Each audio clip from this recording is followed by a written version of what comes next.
एक बार की बात है, एक गांव में एक गरीब लकड़हारा रहता था जिसका नाम राजू था। राजू बहुत मेहनती और सबकी मदद करता था, पर वह बहुत कम पैसे कमाता था, जिससे उसकी पत्नी हमेशा उससे गुस्सा करती थी। अपनी पत्नी को खुश करने के लिए राजू देर रात तक काम करता और जंगल की लकड़ी काट कर शहर में बेचने जाता।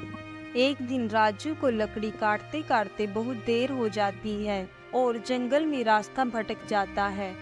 जब वह बीच जंगल में पहुंच जाता है तब उसे एक साधु मिलते हैं जो भगवान का जाप कर रहा था।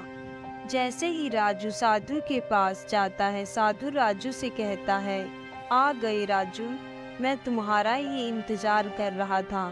बड़ी भूख लगी है, जो तुम्हारी पत्नी ने खाना दिया है वह दो मुझे। साधु की बात सुनकर राजू चौंक जाता है और अपना खाना साधु को दे देता है। साधु खाना खाकर राजू को धन्यवाद देता है और कहता है, तुम्हारा खाना तो मैंने खा लिया, अब तुम क्या खाओगे? राजू कहता है, बाबा मैं बाद में खा लूँगा, आप मेरी चिंता मत करो, आप मुझे जंगल से बाहर जाने का रास्ता बता दो। साधु राजू से कहता है, मुझे तुम्हारा खाना खाकर बहुत आनंद प्राप्त हुआ है, इसलिए मैं उपहार में तुम्हें एक कुल्हाड़ी देना चाहता हूँ। यह कुल्हाड़ी ऐसी वैसी नहीं है, यह एक चमत्कारी कुल्हाड़ी है। इससे तुम्हारा घंटों का काम बहुत कम समय में हो जाएगा।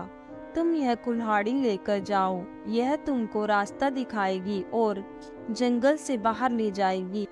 राजू ने पहले तो साधु से कुल्हाड़ी लेने से इनकार कर दिया, लेकिन जब साधु ने जोर दिया तो राजू मना नहीं कर पाया। अगले दिन जब राजू लकड़ी काटने गया तो देखा एक ही बार में पूरा पेड़ कट गया और छोटे छोटे लकड़ियों के टुकड़े हो गए। में जंगल है, तुम उसमें से सड़क बना दो ताकि गांव वालों का भला हो जाए।